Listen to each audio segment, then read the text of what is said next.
Terkait dengan KM 50, sekali lagi kita sedang dan terus akan upayakan bahwa KM 50 ini harus kita usut tuntas, dan juga saya memastikan bahwa langkah kedepannya untuk KM 50 ini the one and only adalah melalui pengadilan HAM sebagaimana diatur Undang-Undang 26 tahun 2000. Jadi saya sudah bersampaikan berkali-kali di beberapa acara kepada masyarakat juga kepada publik bahwa sudah jelas pengadilan dagelan itu tidak perlu kita bahas. Saya mempunyai bukti jelas itu kan bahwa memang pengadilan itu sebenarnya telah mengadili orang-orang yang salah, orang-orang yang memang besar kemungkinan mereka tidak ada di lokasi itu gitu, dan putusan itu sangat mudah untuk diruntuhkan karena mempunyai logika ada logical fallacy di situ dalam putusan itu yang memang cenderung kepada pembodohan.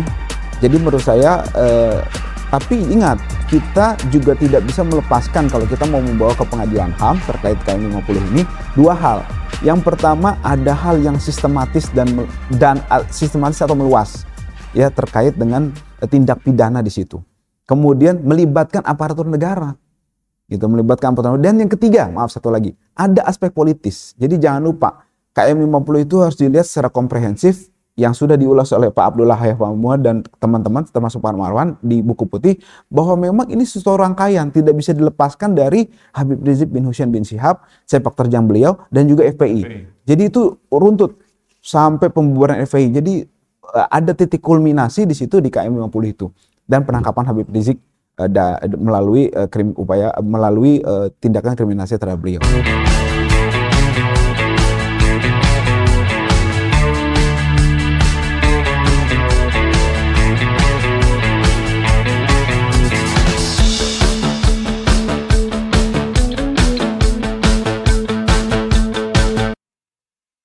Baik, terima kasih Cak Slamet, kemudian rekan-rekan di balik acara ini ada Ustadz Marwan, Ustadz Abdullah Muhammad, Ustadz Agus, dan juga Ustadz Tewan, serta saudara-saudara kami sekalian, serta pemirsa sekalian atas waktu dan kesempatannya.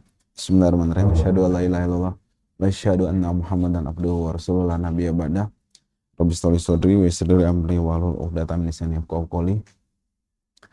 Baik, menanggapi pertanyaan dan juga perkembangan di diskusi ini tadi dari Cak Slamet terkait dengan law enforcement, memang kita sama-sama sadari bahwa sepertinya memang dalam kurun 100 hari yang mendekati Februari nanti 2025, pemerintahan Pak Prabowo ini masih meraba-raba dalam pandangan saya untuk kemudian masih, kalau bahasa Jawanya itu ewuh pekewuh gitulah, sama Pak Jokowi sebagai pendahulunya.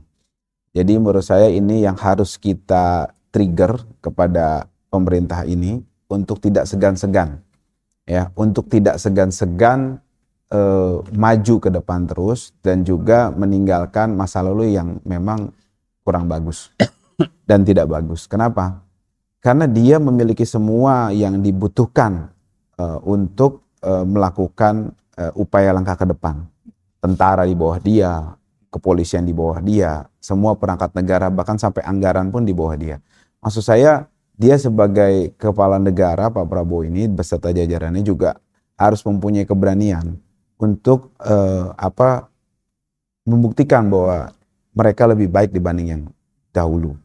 Gitu. Jadi menurut saya ini yang sangat penting. Dan saya melihat yang tidak berubah adalah satu.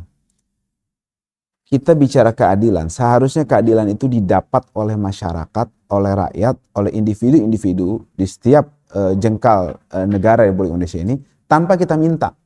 Tapi kalau kita bicara masih kita berjuang untuk menegakkan, kita berjuang untuk, menurut saya keadilan itu sudah otomatis didapat, dan negara harus menyediakan keadilan itu. Sebagaimana yang terjadi di negara-negara maju.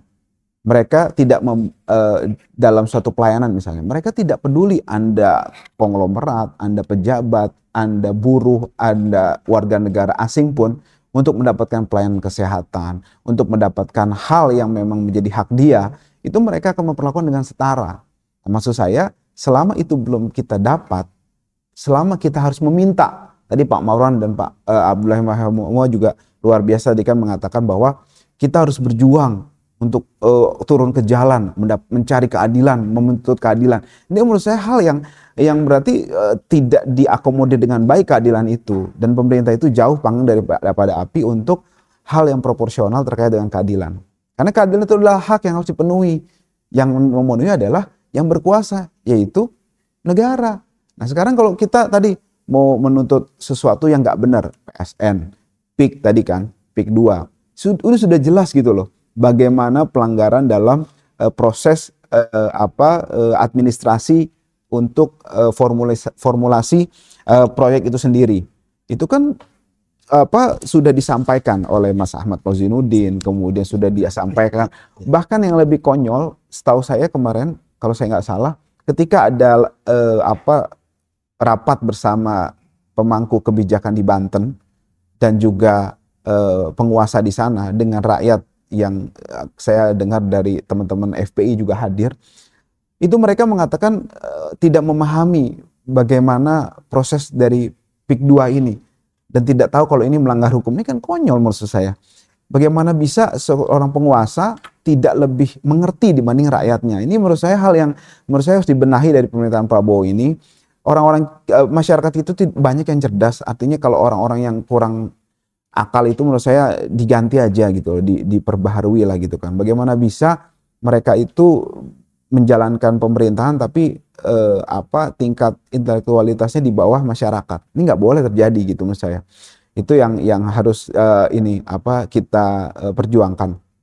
Kemudian terkait dengan KM 50, sekali lagi kita sedang dan terus akan upayakan bahwa KM 50 ini harus kita usut tuntas, dan juga saya memastikan bahwa langkah kedepannya untuk KM 50 ini the one and only adalah melalui pengadilan HAM sebagaimana diatur Undang-Undang 26 tahun 2000. Jadi saya sudah bersampaikan berkali-kali di beberapa acara kepada masyarakat juga kepada publik bahwa sudah jelas pengadilan dagelan itu tidak perlu kita bahas. Saya mempunyai bukti jelas gitu kan, bahwa memang pengadilan itu sebenarnya telah mengadili orang-orang yang salah, orang-orang yang memang besar kemungkinan mereka tidak ada di lokasi itu, gitu, dan putusan itu sangat mudah untuk diruntuhkan karena mempunyai logika ada logical fallacy di situ dalam putusan itu yang memang cenderung kepada pembodohan. Jadi menurut saya, tapi ingat, kita juga tidak bisa melepaskan kalau kita mau membawa ke pengadilan HAM terkait KM 50 ini dua hal. Yang pertama, ada hal yang sistematis dan sistematis atau meluas ya terkait dengan tindak pidana di situ. Kemudian melibatkan aparatur negara. Gitu, melibatkan aparatur negara. Dan yang ketiga, maaf satu lagi, ada aspek politis. Jadi jangan lupa, KM 50 itu harus dilihat secara komprehensif, yang sudah diulas oleh Pak Abdullah Mahmud dan teman-teman termasuk Pak Marwan di buku putih, bahwa memang ini sesuatu rangkaian, tidak bisa dilepaskan dari Habib Rizik bin Hussein bin Syihab, sepak terjang beliau, dan juga FPI. Jadi itu runtut sampai pembubaran FPI. Jadi ada titik kulminasi di situ di KM 50 itu, dan penangkapan Habib Rizik melalui tindakan kriminalisasi terhadap beliau. Jadi jangan lupa, jangan hanya dilihat bahwa ini ada pepet mepet kemudian penembakan, gak sesederhana itu. Itu ada tiga hal yang saya punya bukti kuat bahwa itu ada keterlibatan negara, ya, kemudian aparat negara, yang kedua adalah aspek politis di situ yang kuat, yang ada motif politik, yang ketiga adalah di situ tentu saja ada sistematis dan meluas. Sistematis jelas karena itu dari awal sudah ada skenario. Nah, kemudian yang kedua meluas juga masuk. Jadi bukan dan tapi atau bukan dan tapi bukan saja atau tapi dan. Meluas kenapa? Karena korbannya sudah lebih dari satu orang. Itu jadi stressing point saya soal KM 50. Sekali lagi, novum itu semuanya sebenarnya bukan novum. Semua bukti belum diungkap menurut saya gitu kan. Dan juga saya ulang lagi, itu harus melalui pengadilan HAM dengan melibatkan tiga unsur tadi. Ini ada keterlibatan negara, ada motif politik, dan juga sistematis atau meluas. Nah kemudian selanjutnya saya mau sampaikan bahwa tadi diulas beberapa kali oleh para pembicara yang luar biasa di sini tadi, mengenai perkembangan politik. Ada perkelahian ya, atau apa perceraian ya gitulah, atau ada konflik antara pihak Jokowi dan juga PDIP. Saya memandang bahwa kita harus cerdas dalam memandang hal ini untuk tujuan yang memang kita harus perjuangkan atas nama rakyat dan atas nama kemanusiaan tentu saja.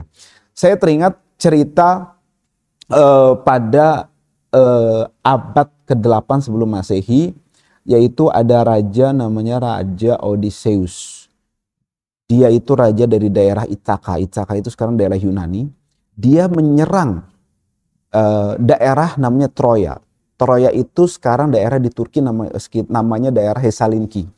Nah, dia menyerang itu berbulan-bulan gak berhasil, Cak. Nah, kemudian dia pakai strategi yang cerdas. Oke, kita pergi dari sini, dari benteng ini. Anda silahkan hidup normal, kita kasih hadiah. Dia kasih kuda besar, patung kuda perunggu. Dia tinggalkan itu. Oke, setelah dia tinggalkan, kemudian orang-orang Troya itu ngelihat loh, ini sudah berhari-hari kok nggak ada perang lagi. Malah ada kuda besar buat hadiah. Diambillah kuda itu dengan bangganya masuk ke dalam benteng mereka. Lalu pada malam hari ternyata di dalam kuda itu, perunggu itu berisi pasukan-pasukan terbaik dari Ithaka Yunani tadi disebut. Kemudian mereka keluar dan mereka buka benteng, pasukan Yunani masuk semua. Nah, itulah makanya ada istilah kuda Troya. Nah, maksud saya, kita gunakan perkelahian yang menarik ini, tetap kita ramaikan. Wah, ini dua-duanya menurut saya, kita melihat iblis dan setan lagi berkelahi gitu. Jadi menurut saya, jangan kita ini terhipnotis. Oh, si merah ini ternyata bagian dari rakyat. Weh, 10 tahun lebih mereka ini menjadi pengkhianat rakyat loh, atas nama wong cilik. Terus kemudian hanya dalam beberapa hari kita terhipnotis. Bahkan ada sosok-sosok yang tokoh lah gitu, yang memang identik dengan kelompok kanan dan masyarakat, merapat ke mereka. Kemudian kita melihat mereka ada representasi rakyat. Menurut saya how full kita gitu loh. Kok kita mudah sekali untuk melupakan gitu. Itu PR menurut saya. Itulah kenapa penjajahan di Indonesia itu terus dari Portugis, Belanda, Jepang dan seterusnya sampai sekarang cukong dan sebagainya itu menjajah, karena memang kita gampang lupa. Oh, mereka berbuat baik nanti. Begitu juga yang PSN tadi juga sama, gampang lupa. Mereka mikir, PIK 2 maaf saya. Mereka mikir nanti, oh ada lapangan kerja, ini segala macam. Mereka nggak sadar bahwa mereka dijadikan, kalau kata Bung Karno itu kuli fund nation fund kuli aja, bangsa kuli. Gitu loh. Kita nggak akan berkembang kalau begitu.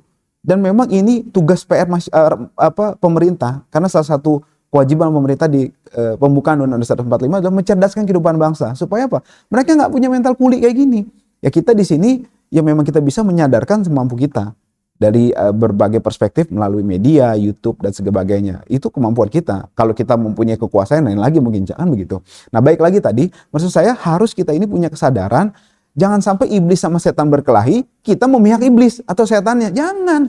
Biarkan mereka berkelahi, kita komporin terus gitu kan, dengan rahmat Allah yang Maha Kuasa, kita dukung iblis dan setan berkelahi, kemudian kita jadi kuda Troya tadi. Semua hal tadi di Indonesia ini, Cak, keadilan itu ditegakkan oleh opini yang meluas.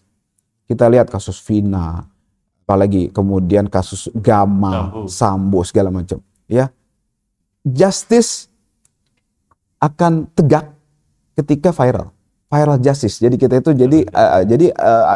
Republik ini Republik viral justice. Anda mau keadilan, viralkan. Gitu. Jadi senjata kita itu bukan pistol, bukan. Jadi kalau ada apa-apa di perjalanan tuh Kak, Cak, kita nggak perlu bawa pistol, bawa stick, bawa aja handphone. Ada apa-apa tinggal direkam. Apalagi sama aparatur negara, enak itu.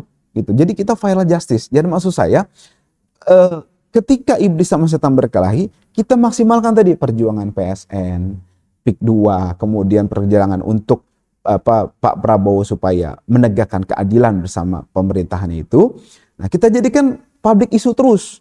Supaya kalau mereka mikir, aduh kita mau ngalihin isu ini nih, ya udah dah, ini pajak kita turunin aja deh, itu kita batalkan gitu loh. Nah, maksud saya biarkan perkelahian iblis setan ini jadi jadi sesuatu yang kita terus naikkan, kemudian kita jadikan kuda Troya untuk memperjuangkan kepentingan kita melalui metode viral justice tadi. Kalau kita tidak punya pengalihan isu, maka ini akan isu dipelihara terus. Jangan sampai kita jadi korban. Ada kriminalisasi. Dan saya ingatkan juga berkali-kali kepada rekan-rekan sekalian semuanya, jangan sampai di awal pemerintahan Prabowo ini, di akhir ini Cak, saya mau ingatkan, selain tadi pesan-pesan atau opini dari saya, jangan sampai kita mengulangi yang terjadi pada rezim Pak Jokowi. Apa itu? Kita membuat kriminalisasi terhadap para oposan. Menurut saya, trigger yang utama adalah adanya komunikasi buruk antara penguasa dengan oposisi. Ini menurut saya harus diperbaiki, tidak boleh terjadi. Yang kedua, kita dalam penyampaian pendapat dengan segala hormat, jangan membawa-bawa pribadi, menghina, segala macam. Menurut saya harus disampaikan dengan elegan, supaya tidak terulang lagi. Menurut saya, kalau saya boleh flashback, terjadinya kriminalisasi 10 tahun pemerintahan Jokowi waktu itu tidak lepas dari dua hal ini. Komunikasi buruk yang tidak dibangun dengan baik antara oposisi, ada pemain konflik. Jadi jangan lupa, Cak, ada pemain konflik juga. Di dalam kita ini ada pemerintah ini bajingan, setan semuanya segala macam gitu. Nah, di sana juga ada oposisi itu berantakan semua. Mereka kasar, lihat tuh. Mereka menghina anjing, babi, semua segala macam, kata-kata kotor keluar semua. Itu yang kita dihinain. Nah, pemain konflik ini memanfaatkan, dari situ ada anggaran. Jadi jangan lupa, pemain konflik itu ternyata bisnis lumayan, Cak. Setahu saya BIN anggarannya triliunan. Dan saya menduga kuat 10 tahun belakangan dulu main konfliknya mereka. Terima kasih, Cak.